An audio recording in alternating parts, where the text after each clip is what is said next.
சீரழியும் பேரரசில் பிறந்தவள். ஆனால் எழுந்து பேரரசுகளின் வரலாற்றை மாற்றி எழுதினாள். அவளது பெயர்தான் கிளியோபட்ரா. பேரழகியா? ஆம்.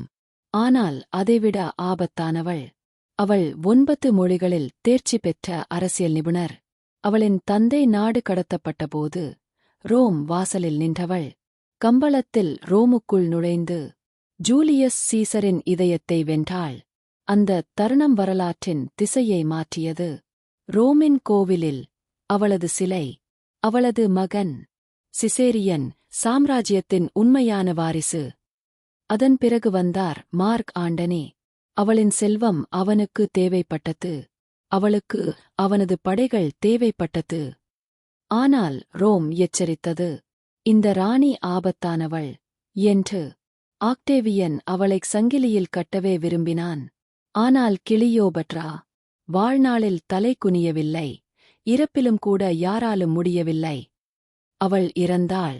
தனது சொந்த விருப்பப்படி. அவளுக்கு கிரீடம் தரப்படவில்லை. அவள் எடுத்துக்கொண்டாள்.